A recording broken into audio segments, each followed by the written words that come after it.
कि बजरंग दल वालों को मैं चुनौती देता हूं कि बिना पुलिस के है।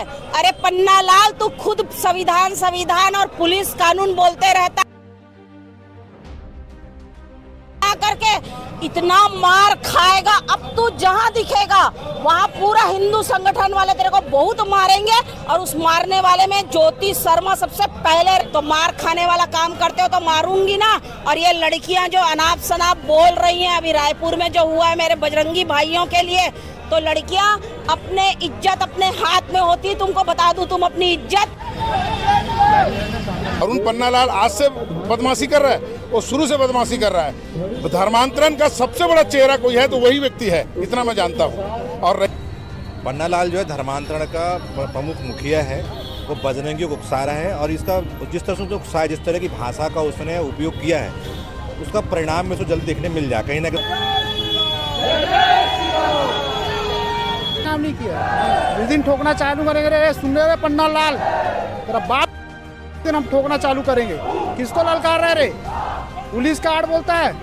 नमस्कार, आप देख रहे हैं वीएलसी न्यूज। इस वक्त छत्तीसगढ़ बजरंग दल के बजरंगी यहाँ पर मौजूद है दुर्ग के ग्रीन चौक में, और इनके द्वारा जो है मसाल रैली निकालने वाले हैं। और उसके पहले एक मीडिया में काफ़ी वायरल होता हुआ एक वीडियो है, जहाँ पर रायपुर में एक चैलेंजिंग वाली बात हुई है, जिस चैलेंज का जो जवाब है रतन यादव देना चाह रहे हैं। जी रतन यादव जी, जिस तरह से रायपुर में सभा हुई और उस सभा में एक वीडियो वायरल हो रहा है, जिसमें संबोधित किया गया है कि थोड़ी देर के लिए पुलिस बल को हटा कर देखें, फिर बजरंग दल वालों को जो है दाल आटे का भाव पता चल जाएगा।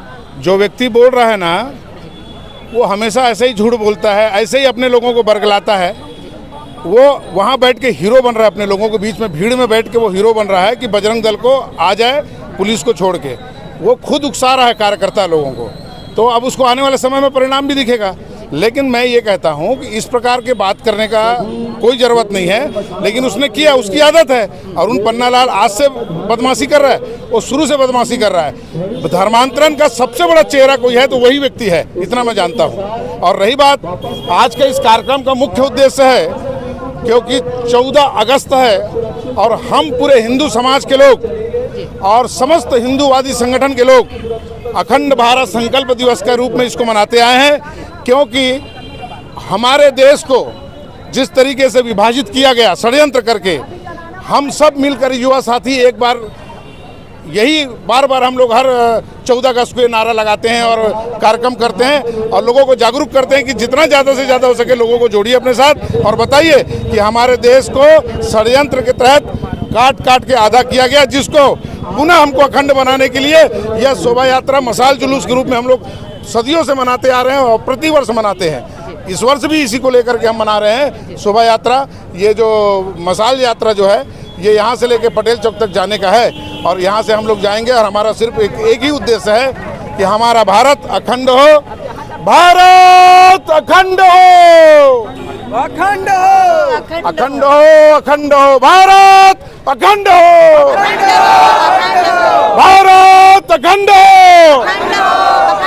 जय जय श्री राम, बजरंग दल का धूम धड़ाका। उमेश बिशन जी यहाँ पर मौजूद है, जो रायपुर से पहुँचे हुए हैं। जी आज की जो शोभा यात्रा रैली जो आप लोग मसाल यात्रा निकाल रहे हैं, उनका मुख्य उद्देश्य क्या है, क्या संदेश जाता है इससे युवाओं में? 14 अगस्त जो है हमारे स्वतंत्रता दिवस है, एक मनोरम 15 अगस्त जो स्वतंत्रता दिवस के लिए है। पर 14 दिवस तक संकल्प लेते हैं हम, जितने भी भारतीय हैं, सनातनी हैं, जितने बजरंगी हैं या स्वयंसेवी हैं, कि भारत जो खंड विभाजित है उसको अखंड करना है। पाकिस्तान से लेकर श्रीलंका तक, चीन के तिब्बत सीमा से लेकर सीमा तक, तो अखंड भारत बनाने का संकल्प 14 तारीख को पूरे देश के अंदर में गौ सेवा, गौपुत्र, बजरंग दल जितने हिंदू संगठन नहीं लेते हैं, उसी को लेकर मसाल यात्रा दुर्ग ग्रीन चौक से निकल रही है। भारत को अखंड बनाना है, अखंड बनाना है, अखंड बनाना है। जी उमेश बिशन जी, आप भी रायपुर में रहते हैं। रायपुर में एक वीडियो वायरल हो रहा है, जैसा कि आप तक पहुंची होगी वो वीडियो, उस वीडियो पर आपका क्या कहना है? पन्नालाल जो है धर्मांतरण का प्रमुख मुखिया है, वो बजरंगियों को उकसा रहा है। और इसका जिस तरह से उसने उकसाया, जिस तरह की भाषा का उसने उपयोग किया है, उसका परिणाम में तो जल्द देखने मिल जाए। कहीं ना कहीं देखने मिलेगा। बजरंगी भी उसको जवाब उसके तरीके से ही देंगे। पन्नालाल को तो जेल में डाल देना चाहिए या तो वापस सनातन में आ जाना चाहिए। अगर नहीं इस प्रकार से जनता करते रहा तो इसके वो अपने परिणाम के तैयार है। माहौल तो अभी शांत है, अगर माहौल अगर बिगड़ता है तो फिर उसकी जिम्मेदारी, अगर किसी प्रकार का माहौल बिगड़ता है उसकी जिम्मेदारी पन्नालाल और ईसाई मिस्त्री की रहेगी। ऐसा क्यों? इसलिए कि जब भी वो कोई भाषण देता है वो हिंदुओं को, संगठन वाले को उकसाने का काम करता है ताकि किसी प्रकार की भी हिंसा हो और ताकि वो पूरे क्षेत्र का जो माहौल है हिंसात्मक हो जाए, वो पब्लिक इमोशन ले सके। पर लोग भी जाने लगे कि पन्नालाल किस प्रवृत्ति का व्यक्ति है, किस व्यवहार का व्यक्ति और क्या लाभ चाहता है। और यहाँ पर मौजूद है बजरंगी, बात करते हैं जी आज के कार्यक्रम का रूपरेखा क्या है? आज के कार्यक्रम का रूपरेखा ग्रीन चौक से मसाल लेकर के सबसे पहले यहाँ भारत माता का आरती करेंगे। आरती के दौरान यहाँ से मसाल यात्रा शुरू होगी जो पटेल चौक में समाप्त होगी। मसाल यात्रा का जो मुख्य जो उद्देश्य यह है कि हमारे भारत देश को अखंड भारत का जो हमारा सपना है वो बहुत जल्दी पूरा करना है। उसके लिए जितने भी नवयुवक भाई हैं आज शपथ लेंगे कि हमारा जो भारत देश है बहुत जल्द अखंड हो। हिंदू राष्ट्र का जो सपना जो है साथ ही साथ भारत को अखंड बनाना है, ये सबसे बड़ा मुख्य उद्देश्य है, जिसमें अगर हम नवयुवक भाइयों को अगर इसमें एकत्रित करके अगर इनको सपोर्ट भी करना पड़े तो हम सब एकत्रित होंगे। ये किनका सपना है? ये हमारे जितने भी नवयुवक भाई हैं, टी राजा भैया जो हैं उनके सपोर्ट में पूरा सारा भारत के सारे नवयुवक खड़े हैं। टी राजा कौन है? टी राजा भैया जो हैं वो भाग्यनगर, आप उनको हिंदू शेर के नाम से उनको उपाधि दी गई है। आप देख सकते हो हिंदू हित के लिए अपना पूरा परिवार, अपनी पूरी जान जोखिम में लगाकर वो आज हिंदू राष्ट्र के लिए लड़ाई लड़ रहे हैं। मेरे हाथ में मशाल है। क्या करने वाले हो? ये मशाल लेकर के हम लोग यहाँ से मशाल यात्रा निकालेंगे। आज 14 अगस्त है। आज के दिन हमारा देश खंडित हुआ था, मतलब बंटवारा हुआ था। तो आज हमें मशाल यात्रा लेकर के लोगों को मतलब जानकारी देना चाह रहे हैं, जागृत कर रहे हैं कि हम अपने भारत को, अपने देश को अखंड बनाएंगे। ये हमारा सपना है। अभी क्या करने वाले हैं आप? अभी पहले भारत माता की आरती होगी, उसके बाद मशाल लेकर के जाएंगे। और एक भाई ने अभी थोड़ी देर पहले कहा युवा, और मैं कहती हूँ युवा नहीं, भारत का बच्चा और युवा तो रहेंगे, साथ में बच्चे और बूढ़े भी। अब मैं खुद ही बुढ़िया हूँ, एक हूँ, तो बूढ़े भी इसमें निकल जाएंगे। मतलब देश के लिए, राष्ट्र के लिए हमारे अंदर इतनी ऊर्जा आती है कि एक युवा क्या ऊर्जावान होगा, उससे अधिक ऊर्जा हमारे अंदर है। तो ये भाव हर एक के अंदर आना चाहिए, हर एक स्त्री, पुरुष और बच्चे। बस यही सबको जागृत करने के लिए हम लोग आज ये मशाल यात्रा निकाले। क्या जोश है युवाओं में? युवाओं में ऐसा जोश है कि प्राचीन काल में अफगानिस्तान से लेकर श्रीलंका तक पूरा भारत, पूरा ये विश्व हमारा था, अखंड था। अभी जिसको खंड करने का जो ये साजिश रचा गया है, गौ हत्या के माध्यम से, धर्मांतरण के माध्यम से, ये सारा षड्यंत्र हमारे छत्तीसगढ़ बजरंग दल के माध्यम से विफल किया जा रहा है। और सारे युवा संकल्पित है कि एक न एक दिन फिर से भारत उसी तरह से अखंड रहेगा जैसे पुराने ज़माने में रहता था, जहाँ तक मंदिर, खुदाई में मंदिर निकलेगा वहाँ तक भारत हमारा है। और मेरा यकीन है कि पूरे विश्व में भारत का मंदिर मिलेगा। इसी उद्देश्य के साथ अखंड भारत संकल्प दिवस के दिन आज हम लोग बजरंगी भाई सब मिलके एक संकल्प ले रहे हैं कि पुनः इस विश्व को, इस भारत को हम पुनः अखंड बनाएंगे। इनके विरोध में तो भारत में ही बहुत लोग हैं जी, इनके विरोध में ही भारत में बहुत लोग हैं। हाँ, तो विरोध में तो रहेंगे ही। देखिए, ऋषि मुनि जब यज्ञ करते थे, हवन करते थे, हवन में हड्डी डालने के लिए राक्षस आते थे, लेकिन हवन पूर्ण होता था। आज नहीं होगा, कल नहीं होगा, परसों होगा। इन हड्डी डालने वालों का मुंह तोड़ जवाब हम हर बार देंगे और हवन हमारा पूर्ण होगा और एक न एक दिन फिर से भारत, अखंड भारत बन जाएगा। जय जय श्री राम। बजरंग दल अखंड भारत संकल्प दिवस मना रहा है।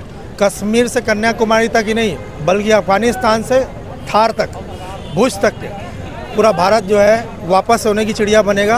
और अखंड भारत संकल्प दिवस के माध्यम से हम आज अखंड भारत मसाल रैली का आयोजन कर रहे हैं और दूर दूर तक देखेंगे जो बजरंगी जो है पूरे जोश में अखंड भारत संकल्प दिवस 14 अगस्त को मना रहे हैं। कमल साहब यहाँ पर मौजूद है, बात करते जी आज के दिन को आप कैसे देखते हैं? अगर आज के दिन क्यों विशेष हो जाता है? आज का दिन इसलिए विशेष है, ये कोई बहुत बड़ा हमारे लिए त्यौहार नहीं है। ये हम एक हिसाब से हमारे लिए पश्चाताप करने का दिन है कि हमको भारत को अखंड बनाना है पहले की तरह, क्योंकि कहीं न कहीं ये भारत टूटते जा रहा है धीरे धीरे। कहीं कुछ समय पहले हमने देखा हमारा मतलब भारत बहुत बड़ा था, मतलब भारतवर्ष बहुत बड़ा था, अफगानिस्तान, पाकिस्तान सहित बहुत बड़े क्षेत्र इसमें जुड़े हुए थे।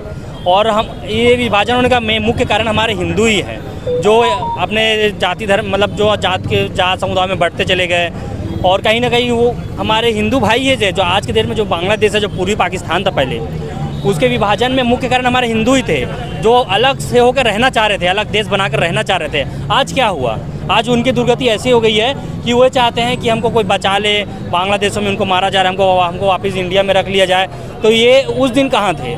उस दिन उनकी सोच ऐसे क्यों थी? आज हिंदू हमारे लिए भी बहुत बड़ा दर्द का विषय है। हम उनके लिए बहुत प्रयास करते हैं कि कहीं कहीं इनको जल्द भारत सरकार से मांग भी करते हैं कि वहाँ बांग्लादेशी हिंदू भाइयों को यहाँ बुलाया जाए। लेकिन यहाँ के हिंदुओं की जिम्मेदारी है कि आपकी स्थिति भी बांग्लादेशी हिंदुओं की तरह ना हो जाए, इसलिए एकजुट रहिए और कभी भी मन में विभाजनकारी चाहतों को अपने मन में ना रखें, हम एकजुटता के साथ रहें। जय श्री राम।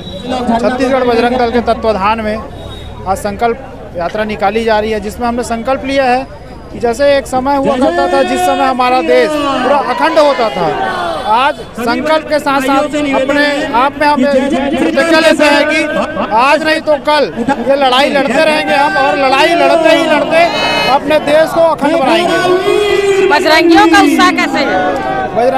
बजरंगी बहुत ही संख्या में आज एकत्रित हुए हैं और ये एकजुटता है हमारी। जब तक हिंदू जात पात की विदाई कर हिंदू एकता के बारे में अगर नहीं सोचेगा, तब तक हर समाज पीड़ित रहेगा, हर व्यक्ति पीड़ित रहेगा, हर वो पिछड़ा व्यक्ति पीड़ित रहेगा, चाहे धर्मांतरण हो, लव जिहाद हो, गौ हत्या हो। जब तक हिंदू एक नहीं होगा, भारत अखंड नहीं होगा, विभाजन नहीं होगा।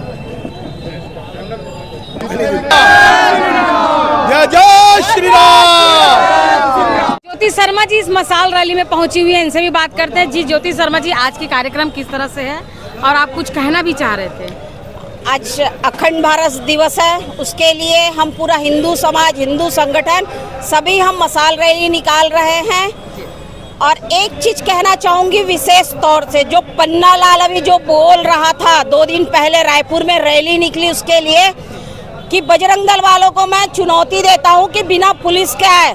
अरे पन्ना लाल, तू खुद संविधान और पुलिस कानून बोलते रहता है, हम तो हमेशा तेरे को बोले तुझ में दम है तो सामने आके हमसे लड़, वहाँ खड़े होके मत बोल। और तू बजरंग दल को ललकार रहा है कि तुम में दम है तो चर्च में आकर के इतना खाएगा, अपना दिखेगा, वहाँ पूरा हिंदू संगठन वाले तेरे को मारेंगे और उस में ज्योति शर्मा सबसे पहले रहेगी। समझ में आया? तेरे को चेतावनी दे रही हूँ मैं, अब अपने आप को तू संभाल के रखना। आप फिर मारा पीटी के बारे में बात बिल्कुल, क्योंकि उसने चुनौती दिया है, पूरे बजरंग दल को चुनौती दिया उसने। बजरंग दल वालों में दम है तो सामने आ जाए। आटा दाल, वो जीवन भर सिर्फ आटा दाल में ही रहेगा, क्योंकि आटा दाल और चावल में ही वो सबको कन्वर्ट करता है ना, तो सिर्फ आटा दाल चावल में ही रहेगा। बजरंग दल को ललकार के उसने बहुत गलत किया है। बोलते हैं ना, अपने पैर में वो खुद कुल्हाड़ी मारा है। तो चेतावनी देती हूँ पन्ना लाल, तू जहाँ दिखेगा तेरे को बहुत मारूंगी मैं, एक चीज याद रखना। इसलिए अब मतलब आप लोगों ने कुछ विचार बना के रख लिए? बिल्कुल, पूरा हिंदू समाज, पूरा छत्तीसगढ़ हमारा सोच के रख लिया, पन्ना लाल जहाँ मिलेगा वहाँ मार खाएगा। उसने चुनौती दिया है हमको। तो ये जो है कानून का भी तो कानून अपने हाथ में लेंगे? हम कानून को हाथ में नहीं लेंगे। वहाँ खड़े होके जो पन्ना लाल बोल रहा है, हमारे गृह मंत्री जी को ललकार रहा है, तो क्या वो कानून हाथ में नहीं लिया है? तो जब वो कानून हाथ में ले सकता है तो हम भी कानून हाथ में ले सकते हैं। गृह मंत्री उनके भी तो हैं। उन्होंने बोला है ना, हमारे गृह मंत्री नहीं है, उन्होंने बोला है, सुनिएगा इस चीज को, उनका बाइट को सुनिएगा। उन्होंने गृह मंत्री और पूरे पुलिस प्रशासन को ललकारा उसने। तो पुलिस प्रशासन अपना काम कर रही। पन्ना लाल, तुम जो काम कर रहे हो डर गए हो, इसलिए इस तरह से पागल लोग जब भौंकते हैं ना, कुत्ते टाइप का वो काम कर रहा है, तू पागल टाइप का भौंक रहा है अब तू। इससे पहले भी पूर्व में भी आप लोगों का विवाद पन्ना लाल से रहा है। वो जब जब बोलेगा पन्ना लाल, चड्डा तो मालूम नहीं कहाँ गायब हो गया। पन्ना लाल जब जब बोलेगा तब तक उसका चुनौती का सामना करने के लिए पूरा हिंदू समाज खड़ा है। और उसमें हिंदू समाज में ज्योति दीदी सबसे पहले खड़ी है। जब जब वो बोलेगा तब तब पिटेगा। एक ऐसा ही एक वीडियो वायरल हो रहा है आपके नाम से। बिल्कुल, कोई दिक्कत नहीं है। इन लोगों का काम है फर्जी वीडियो वायरल करना। अगर ये हिंदू समाज को ललकारेंगे और कायर अगर समझ रहे हैं तो इस चीज को वो भूल जाए पन्ना लाल।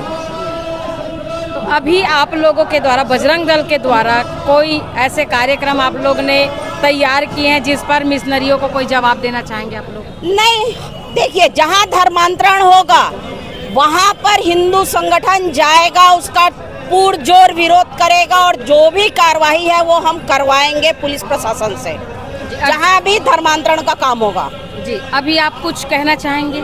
धर्मांतरण बंद कर दीजिए, नहीं तो ज्योति शर्मा का एक ही नारा है, रोको और टोको तो छोड़ चुकी है, ठोको है, जिसको आप लोग हमेशा बोलते हैं। ज्योति शर्मा सिर्फ ठोकने का बात करती है, तो मार खाने वाला काम करते हो तो मारूंगी ना। और ये लड़कियां जो अनाप शनाप बोल रही हैं, अभी रायपुर में जो हुआ है मेरे बजरंगी भाइयों के लिए, तो लड़कियां अपने इज्जत अपने हाथ में होती। तुमको बता दूं, तुम अपनी इज्जत खुद लोगों के सामने बोल रही हो, जो मेरे भाई लोग नहीं किए उस चीज को भी बोल रही हो। मतलब तुम अपने इज्जत को खुद नीलाम कर रही हो। जिसका पक्ष लिए थे, जिसका फेवर लिए थे, वो बच्चे लोग तो जो है आपके खिलाफ बात कर रहे हैं। देखिए, मैं उन बच्चियों को बचाई हूँ, उसके बाद उनको क्या है, उनको क्या लालच दिया गया है, कितना पैसा दिया गया है, वो हमें भी मालूम है। सभी को, पूरा हिंदू समाज को मालूम है और उन बच्चों को भी मालूम, उनके घर के लोगों को भी मालूम है कि उनको कितने पैसे दिए गए हैं और पैसे के बल पे उन्होंने अपना बयान बदला है। आप कैसे कह सकते हैं कि उनके घर और उन बच्चों को पैसा मिला है? हमको मालूम है, उनका बैंक अकाउंट और उनका चेक कर लीजिए, घर को चेक कर लीजिए, उनके घर में अगर कैश ना मिले तो बता दीजिएगा।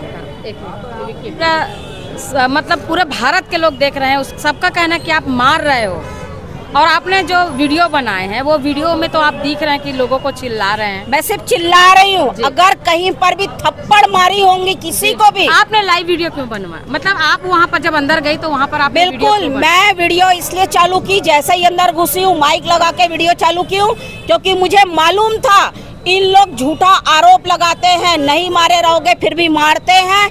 इनका अगर कोई चीज को नहीं लिए हो, जैसे इन लोग चेन पहनते हैं, ब्रेसलेट पहनते हैं, घड़ी पहनते हैं, छीन लिए बोलते हैं, नहीं छीने रहोगे तो भी छीन लिए बोलते हैं। इन लोग हिंदू संगठन को बदनाम करते हैं। जैसे अभी रायपुर में फिर से एक लड़के ने बोला मेरा चेन छीन लिए, मेरा मोबाइल छीन लिए, तो मैंने उसमें लिखा है नगद पैसा बोलना भूल गया, बोली मैं उस चीज को बताना, वो पन्नालाल सिखाना भूल गया शायद कि नगद पैसा भी हिंदू संगठन ने छीना है। मतलब वो वीडियो को जब आप बना रहे हैं तो पता था आपको? मालूम था मुझे, इन लोग आरोप लगाते हैं, मुझे बहुत अच्छे से पता था कि इन लोग कैसा आरोप लगाते हैं, इसलिए मैंने लाइव चला के अंदर रूम में घुसा है। जिस तरह से अभी एक ललकार आ रही है रायपुर में देखने को मिला है, वीडियो ऑडियो भी चल रहा है उसका, तो उसमें आपका क्या कहना है? वो कहने लायक ही कुछ नहीं है।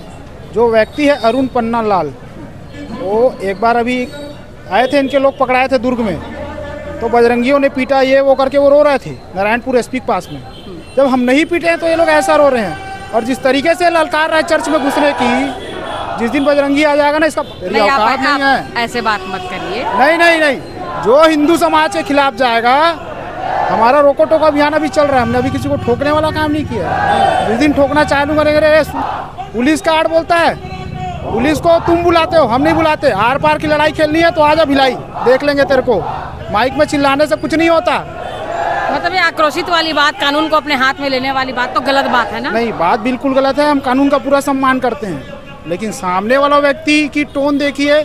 बजरंगियों को डायरेक्ट ललकारना कि तुम चर्च में आओ, हम तुमको औकात दिखाएंगे, ये हमारी औकात दिखाएंगे। चावल के बोरे में बिकने वाले लोग, इनकी इतनी हिंदू समाज को ललकारे, ये कहाँ के लोग हैं, कहाँ से आए लोग हिंदू समाज को ललकारने वाले? ये बिना मार खाए रोने लग जाते हैं पुलिस प्रशासन के पास, प्रशासन के पास कि हमको मारा गया। सोचने का विषय है ना ये तो।